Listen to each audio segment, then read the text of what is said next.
Episode की शुरुआत होती है और कैसल कॉलेज के गेट्स खुलते हैं। फिर प्रोफेसर गुडर्निया मिंगफे का वेलकम करते हैं। कैसल कॉलेज और पूरी बिल्डिंग का हमें ओवरव्यू दिखाया जाता है। अब प्रोफेसर गुडर्निया मिंगफे को कॉलेज के कैंपस की सैर करा रहे होते हैं और तभी उससे बोलते हैं, हमारी रिसर्च भी हमें पता चला है कि चाइना में बहुत सारे ड्रैगन्स रह रहे हैं, तो हम लोगों ने चाइनीज स्टूडेंट्स को एडमिशन देना जरूरी बना लिया। सारे स्टूडेंट्स के ट्रेनिंग कंप्लीट हो जाने के बाद सबको चाइना में जाके सोते हुए ड्रैगन किंग्स को मारना होगा। उनको कैंपस में घूमते हुए काफी देर हो गई होती है, तो मिंगफे पूछता है, प्रोफेसर हमें कैंपस में घूमते हुए काफी देर हो गई है पर कोई भी स्टूडेंट कैंपस में नहीं दिखा। जो सुनकर प्रोफेसर गुडर्निया भी हल्का घबरा जाते हैं और इधर उधर देखने लगते हैं स्टूडेंट्स को। पर तभी उनको एक सायरन की आवाज आती है और उनपे गोलियों की फायरिंग शुरू हो जाती है और फिर दोनों अपनी जान बचाकर एक पिलर के पीछे छुप जाते हैं। तभी वहां पर गन्स लेके फायरिंग करते हुए एक स्टूडेंट्स का ग्रुप आता है, जिनको स्टूडेंट्स यूनियन का प्रेसिडेंट सीजर गटूसो लीड कर रहा होता है। तभी वहां पर उसकी टीम पर फायरिंग होने लगती है और प्रोफेसर गुडर्निया और मिंगफे दोनों टीम्स की फायरिंग के बीच में फंस जाते हैं, जहां पर हर कोई एक दूसरे को गोलियों से मार रहा होता है। तभी प्रोफेसर गुडर्निया को भी एक गोली लग जाती है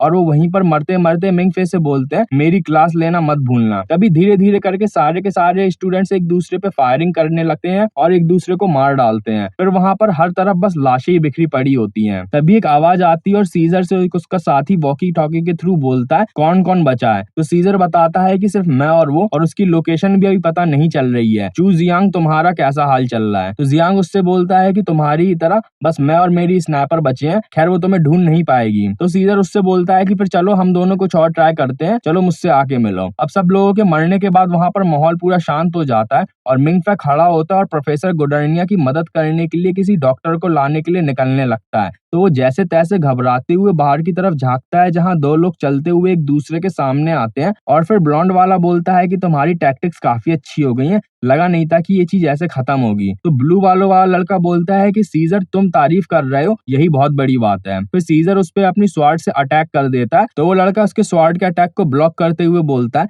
तुम्हारी डिक्टेटर स्वॉर्ड स्ट्रॉन्ग भले ही देखे पर मेरी मुरासामे उससे अच्छी है। जिसके बाद दोनों एक दूसरे पे लगातार बहुत ही स्पीड से अटैक करने लगते हैं और दोनों एक दूसरे के अटैक्स को डॉच करते हुए हवा में उड़ रहे होते हैं। फिर वो दोनों लड़ते लड़ते एक टनल में चले जाते हैं, जहां पर उसके अंदर भी वो दोनों एक दूसरे से लड़ते रहते हैं। फिर वो लोग बाहर की तरफ निकल आते हैं और कॉलेज की बिल्डिंग के ऊपर एक दूसरे से लड़ रहे होते हैं। दोनों एक दूसरे पर अटैक्स करे जा रहे होते हैं पर किसी का भी वार एक दूसरे को नहीं लग पा रहा होता। तभी मिंगफे उन्हें दूर से खड़ा होकर देख रहा होता है और सोचता है, डिक्टेटर और मुरासामे, ये कॉलेज पूरा अजीब है। और फिर तभी नोनो अपने हाथ में गन लिए उसके सामने जंप करके नीचे की तरफ आती है किसी एंजल की तरह और आगे बैठ जाती है। तभी मिंगफे उसे पहचान जाता है और जैसे ही वो उसका नाम लेता है कि तभी नोनो उस पे अपनी गन तान देती है, तो मिंगफे घबरा कर उससे बोलता है, मैं सरेंडर करता हूँ। तभी वो उसे नीचे बैठने को बोलती है और एक गन चलती है, जिसके बाद मिंगफे वहीं पे नीचे बैठ जाता है और पीछे एक और लड़की बैठी होती है जो कि अपनी स्नाइपर गन को फायर करती है और नोनो को गोली लग जाती है और जो नोनो होती है वो मिंगफे के ही सामने गिरकर मर जाती है। अब मिंगफे ये देखकर अपना आपा खो देता है और वो अपना सर पकड़कर बैठ जाता है। जिसके बाद वो लड़की आगे आके सीजर को बताने लगती है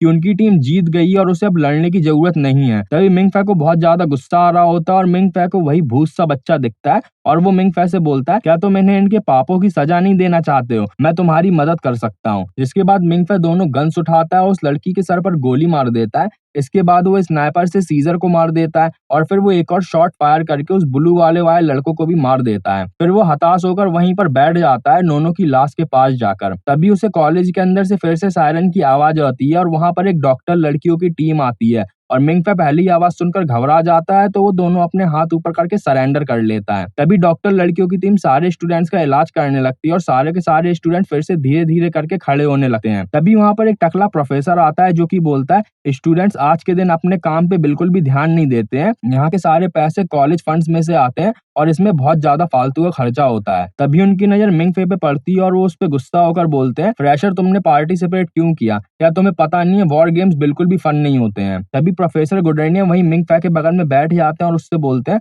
मुझे बिल्कुल भी फर्क नहीं पड़ता, प्रोफेसर मैनस्टाइन मेरे बहुत ही ज्यादा अच्छे दोस्त हैं, वो इंचार्ज भी हैं फाइनेंस और डिसिप्लिन डिपार्टमेंट के। तो मिंगफे पहले तो खुश होने लगता है और फिर वो बहुत ज्यादा घबरा कर दूर की तरफ उनसे जाकर खड़ा होकर उनसे बोलने लगता है कि बुरी आत्मा, भगवान के नाम पे यहाँ से भाग जाओ। तभी प्रोफेसर गुडर्निया उससे बोलते हैं कि मैं जिंदा हूँ और पूरी तरीके से ठीक हूँ, आज कॉलेज में डे ऑफ लिबर्टी और स्टूडेंट्स जैसे चाहे इसको वैसे सेलिब्रेट करते हैं। और ये गोलियां तो नकली गोलियां हैं, इनमें बेहोशी की दवाई भरी हुई है और जैसे ये टकराती हैं, ये गोलियां वहीं पर घुल जाती हैं और एक लाल निशान पीछे छोड़ जाती हैं। और फिर प्रोफेसर गुडर्निया एक गोली को अपने ऊपर मार के दिखाते हैं अपनी बात को साबित करने के लिए, और वो खुद ही को बेहोश कर लेते हैं और वहीं पर बेहोश होकर गिर जाते हैं। तभी कैंपस में फिर से धीरे धीरे करके सारे स्टूडेंट्स को होश आ गया होता है और अब आपस में सारे के सारे स्टूडेंट्स बातें कर रहे होते हैं, जो देखकर प्रोफेसर मेस्टर्न बहुत ज्यादा गुस्सा होकर बोलते हैं, मैं इसकी रिपोर्ट प्रिंसिपल को तुरंत देता हूँ। तभी वहाँ पर सीजर और जिहांग दोनों आते हैं और प्रोफेसर से बोलते हैं कि प्रोफेसर 3 रूल्स के हिसाब से आइस सेलर से कोई भी हथियार चुराकर यूज नहीं करना, किसी की मौत नहीं होनी चाहिए और बाहर के किसी इंसान को इन्वॉल्व नहीं करना, और जितनी भी अगर इंजरीज हुई हैं उनको काउंट नहीं किया जाए क्योंकि वो सारी की सारी गिरने की वजह से हुई हैं। तो हमने कोई भी रूल यहाँ पर नहीं तोड़ा है। पर प्रोफेसर मेस्टर्न उनकी बात नहीं सुनते और प्रिंसिपल अंजो को कॉल लगा देते। फिर वो बोलते हैं, प्रिंसिपल अंजो,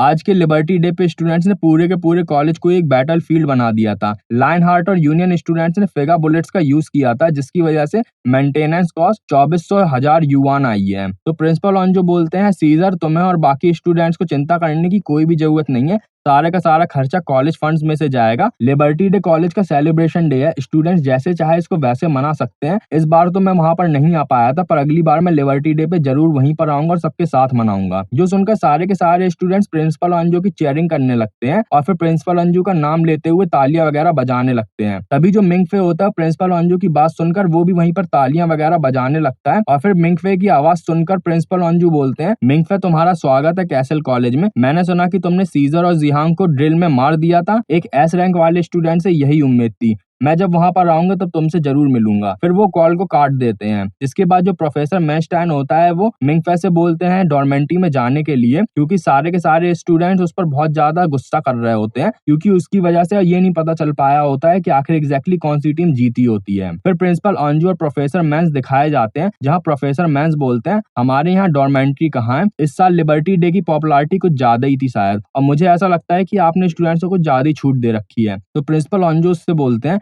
मैंस क्या तुम्हें 8 साल पहले के सेटबैक के बारे में याद है, जब कैसल कॉलेज के स्टूडेंट सोल्जर्स की तरह हुआ करते थे और एक आर्मी की तरह हमेशा बैटल के लिए रेडी रहते थे? इस पे प्रोफेसर मैंस बोलते हैं, हाँ, पर सारे के सारे स्टूडेंट्स मारे गए थे। तो प्रिंसिपल अंजू उससे बोलते हैं कि मैं तभी से सोच रहा था कि हमें कोई सोल्जर्स नहीं बल्कि प्रोडिजी चाहिए, एक ऐसा टैलेंट जिससे ड्रैगन किंग्स भी डरे और वो एक अच्छा लीडर भी हो। तो प्रोफेसर मैंस उसका जवाब देते हुए बोलते हैं कि और आपको ऐसा लगता है कि आप ऐसे स्टूडेंट एक फ्री एनवायरनमेंट में बना लोगे? अभी भी सीजर और जिहांग बहुत ही ज्यादा टैलेंटेड है और आपको फिर भी मिंगफे से अच्छा करने की उम्मीद है। तो प्रिंसिपल अंजू बोलते हैं कि वो नॉर्मल है और उसकी एस रैंक है। वैसे भी सीजर और जिहांग के प्रेशर के अंदर उसे बहुत ही ज्यादा दिक्कत होने वाली है, पर एक जो डायमंड होता है वो दूसरे डायमंड्स के बीच में और भी ज्यादा शार्प होता है और भी ज्यादा शाइन करता है। और फिर प्रिंसिपल अंजू इसी के साथ साथ मैंस से हिल्स के बारे में पूछने लगते हैं। तो मैंस उनसे बोलता है कि कल ऑपरेशन हिल शुरू होगा, येशेंग और आकी दोनों पानी में जाकर तैरने को तैयार हैं। तो प्रिंसिपल अंजू बोलते हैं कि खैर हम सिर्फ उसके पास जा सकते हैं और उस जगह पर जा सकते हैं, हम लोग उसको जगा नहीं सकते, वो एक king of bronze and fire. वो ये बातें कह रहे होते हैं एक शिप में बैठी हुए जो कि समुद्र के बीच में होती है। अब मिंगफे डॉर्मिटरी तक जाता है अपने सारे सामान को लेकर, देखकर बहुत ही ज्यादा खुश हो जाता है, इतना बड़ा कमरा। तभी वो सोचने लगता है कि अगर कोई वहां उससे बातचीत करने के लिए होता तो और भी ज्यादा अच्छा रहता। तभी उसके पीछे फ्रिंक्स खड़ा होता है और वो उसका स्वागत करते हुए उससे बोलता है वो उसका रूम पार्टनर है। फिर वो उसे कांग्रेचुलेशंस करता है लिबर्टी डे का टूर्नामेंट जीतने के लिए, और फिर वो मिंगफे को अपने साथ ले जाता है कॉलेज का टूर कराने के लिए। अब वो पहले उसे रैन पवेलियन, फिर वेलहेला, फिर एम्बर पवेलियन दिखाता है और फिर वहां पर एक दूर बिल्डिंग होती है जिसके अंदर से ब्लास्ट होता है। तो फ्रिंक्स बोलता है कि वो एक चर्च है जो कि अब गियर डिपार्टमेंट बन चुका है, वहां पर सारे अलग अलग तरीके के वेपन्स टेस्ट होते हैं। फिर वो उसे एक ब्रिज दिखाता है और बोलता है कि मैं चाहे कितनी भी कोशिश कर लूं, ड्रैगन हंटर से कनेक्शन कभी नहीं बना पाता, क्योंकि यहाँ स्टूडेंट्स की येलिंग की पावर्स को सप्रेस कर दिया जाता है। फिर वो उसे एक टावर दिखाता है जो कि एक क्लॉक टावर होता है और उसके अंदर प्रोफेसर मेस्टाइन के पिता रहते हैं, जिन्हें स्टूडेंट्स द नाइट वॉचमैन बोलते हैं। फिर फ्रिंक्स मिंगफे से बोलता है प्रोफेसर मेस्टाइन के पिता की येलिंग स्किल्स पूरे कॉलेज को कवर करते हैं, जिनकी वजह से कभी भी कोई भी अपने येलिंग स्किल्स को यूज नहीं कर पाता है। तो जो मिंगफे होता है पूछता है कि ये येलिंग क्या होता है। तो फ्रिंक्स उसको लाइब्रेरी में ले जाता है और बोलता है कि लाइब्रेरी के फर्स्ट फ्लोर को क्रॉस करके आओ और यहाँ पर येलिंग क्लासेस है जहाँ येलिंग पावर्स को सिखाया जाता है। फिर फ्रिंक्स मिंगफे को एक क्लास के सामने लाकर खड़ा कर देता है और बोलता है कि पावर ऑफ येलिंग रेजोनेंस की वजह से होती है ड्रैगन्स और उनकी ब्लड लाइन्स के बीच में। फिर टीचर दिखाई जाती है जो कि अपने स्टूडेंट्स को येलिंग के बारे में पढ़ा रही होती है और बोलती है कि 7 टाइप्स ऑफ येलिंग होते हैं,